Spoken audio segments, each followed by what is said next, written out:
Semangat pagi, Sales Indonesia. Kembali lagi bersama saya, Michael Sindunata dan Coach Antonio Sarif. Halo. Ya, kita berada di channelnya Coach Antonio Sarif yang paling banyak membahas mengenai selling, motivation, leadership, coaching, dan sebagainya ya. Jadi memang arahnya kita untuk memberi inspirasi, berikan banyak pengajaran juga, gimana kita bisa self-improve, terutama kondisi saat ini Coach ya.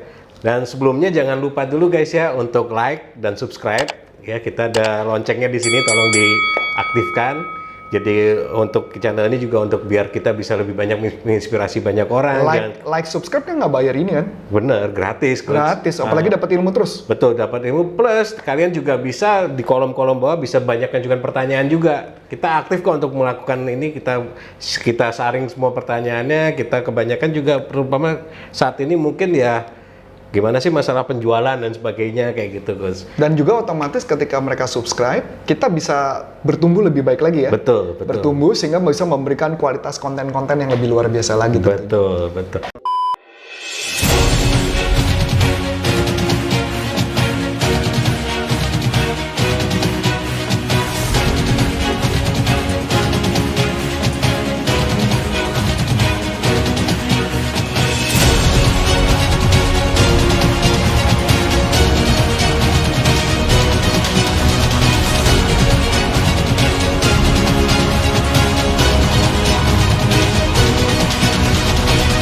Nah, ini untuk saat ini, Coach. Yes. Yang lagi hot ini kan banyak ini yang mulai jualan online ini, Coach. Karena memang kan kondisinya lockdown, semua orang nggak boleh keluar, akhirnya banyak orang belanja juga belanja online. Terus mulai bermunculan banyak penjual online. Mungkin yang ada di benak-benak sales yang baru mulai nih untuk online, kan ada digital marketing nih, Coach. Nah, gimana sih menurut Coach Sarif menjadi seorang digital marketer yang memang powerful itu seperti apa, Coach? Oke. Ini pertanyaan yang sangat bagus ya. Walaupun saya bukan pakar digital marketing, tapi kurang lebih saya mengerti. Istilahnya kalau bahasa kita adalah bahwa saya bukan ahlinya, saya bukan pakarnya, tapi saya praktisi yang melakukan di lapangan. Nah, memang bedanya kalau di saya memahami logika-logika dasar untuk di dunia-dunia maya. Oh ya, dunia maya ya, bukan dunia maya, dunia maya ya, dunia internet gitu ya. Dunia internet. Jadi kalau ditanya bagaimana sih harus kita bisa menjadi orang yang luar biasa dalam dunia internet? Yang pasti pertama adalah kalau saya harus memahami dulu pengertiannya mengenai digital marketing itu apa dan bagaimana cara bekerjanya. Nah, memang saya punya rumusnya, ada rumusnya. Cuman saya merasa saya tidak punya hak untuk sharing itu karena menurut saya banyak yang lebih jago, banyak sahabat-sahabat saya yang luar biasa, gitu ya. Salah satunya Denny Santosa. Oh iya, wah, betul. itu jago banget digital marketingnya. Jadi bisa belajar sama dia. Terus kemudian masih ada banyak beberapa pakar-pakarnya. Ada Juanda Rovelim ya. Ya benar ya, Juanda Rovelim itu jago banget. Jadi nanti belajar saja sama dia. Nah, tapi paling nggak gambar besarnya adalah pahami dulu tentang pengertian bagaimana bermain. Kalau mainnya di YouTube, pahami tentang YouTube, pahami tentang Facebook, pahami tentang Instagram. Dan kalau saya termasuk satu lagi pahami tentang LinkedIn. LinkedIn. Jadi kalau saya menguasai 4 nih, kalau yang saya kuasain 4. Tapi memang saya nggak jago, tapi saya bisa menguasai dengan baik. Bisa mengerti lah bagaimana cara penjualan bisa lebih. Dan juga website. Nah, kalau saya itu yang saya kuasain. Tuh. Nah, itu yang pertama. Jadi kalau mau belajar, masuk aja ke channel-channel mereka, join aja di channel mereka, nanti akan belajar tentang digital marketing. Ya. Tapi yang menarik ya guys ya, Coach Sarif walaupun untuk digital marketing tidak terlalu ini, tapi penjualannya pada saat ini untuk kelas online ini luar biasa loh saat ini. Amin. Makanya itu kan kita kupas saja kenapa sih Coach, gimana sih caranya gitu ya. Itu yang pertama ya, jadi kuasain dulu ilmu itu ya. Siap. Yang kedua adalah, nah ini yang paling penting. Yang kedua adalah kalau di masa kita ngomong masa corona atau masa covid ini atau masa di umum. Kalau masa covid sama umum beda nih kalau menurut saya. Yang paling mungkin lagi ngetren sekarang ya masa covid ini ya. Kalau masa covid adalah saya mulai berpikir kira-kira mereka butuh apa. Jadi saya lagi mencari needs-nya mereka apa. Jadi butuhnya mereka apa. Di masa ini mereka lagi butuh apa. Apa yang mereka butuhkan. Nah, ini prediksi saya waktu yang pada saat corona ini, covid ini, saya cuma berpikir bahwa COVID ini akan selesai tidak dalam waktu yang sangat cepat. Kalaupun memang saya lihat kalau nggak salah per hari kemarin kalau nggak salah sudah mulai agak melandai. Tapi saya nggak yakin bahwa itu melandai beneran ya. Tapi mudah-mudahan bener ya. Yang melandai COVID-nya atau penghasilannya orang-orang biasanya? Penghasilan itu juga melandai. Penghasilan lagi melandai ya. Malah turun mendarat. Iya bener itu. Mendarat. Tapi jumlah orang yang terkena COVID itu sudah mulai melandai. Saya juga nggak tahu apakah itu benar apa nggak. Mudah-mudahan itu anggaplah benar. Yes, good news ya. Tapi saya juga mendengar bahwa Pak Presiden kita juga menyatakan bahwa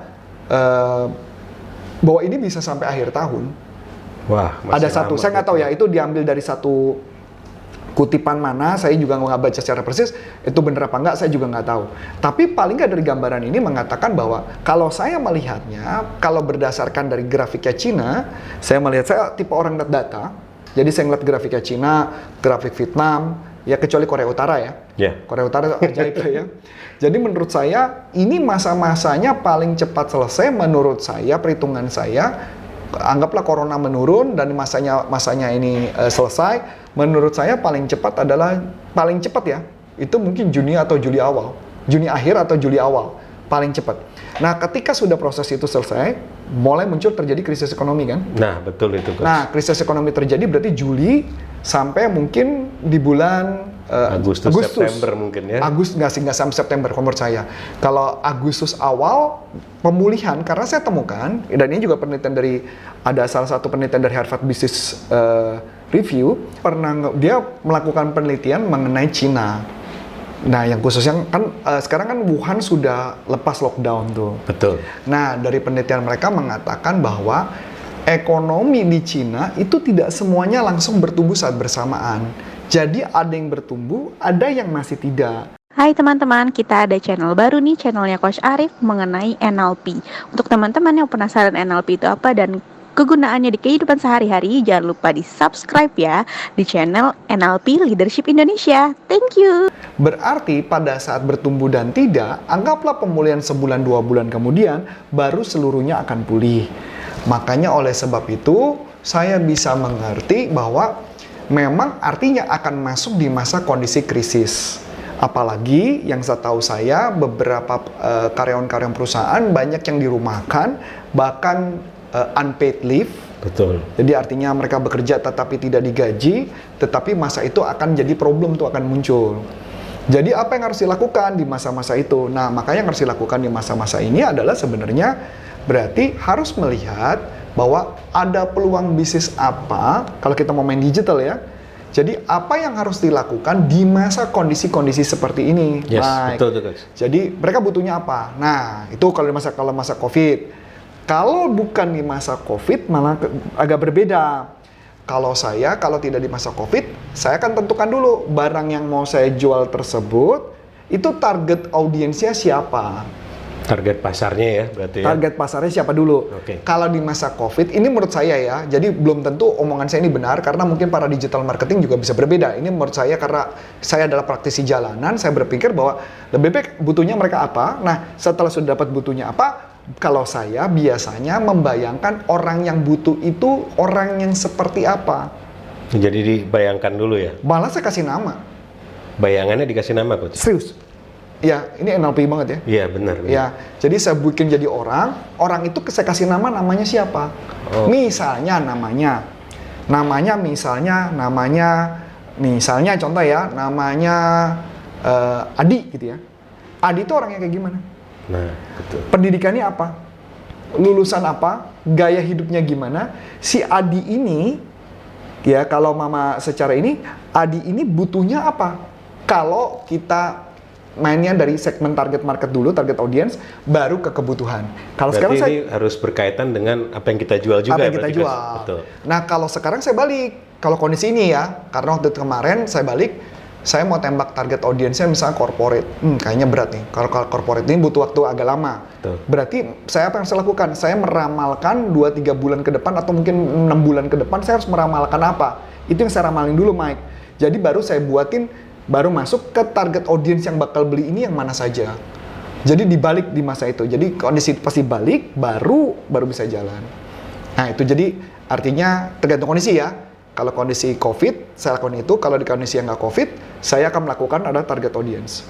Berarti tetap walaupun seperti itu kita harus punya banyak ilmu yang kita ambil dulu ya, Betul, sambil belajar. betul. Ini kesempatan bagus di kondisi lockdown, banyak belajar juga mengenai mungkin dari segi copywritingnya ya, kita cara nulisnya, cara betul. spreadingnya. Betul. Karena sekarang juga kemarin juga agak risih, tahu-tahu kita dapat broadcast banyak jualan-jualan sampai minyak goreng segala macam masuk gitu kan. Itu kan jadi apa ya, maksudnya kurang appropriate ya, benar. kurang layak ya, kurang Kan bagus. kayak saya laki juga nggak butuh minyak goreng gitu kan, ya kecuali Nah, udah ada jadi istri gitu. Setelah itu Mike baru, kalau saya baru ngebahas tentang produk.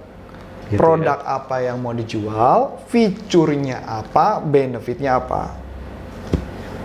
Ya.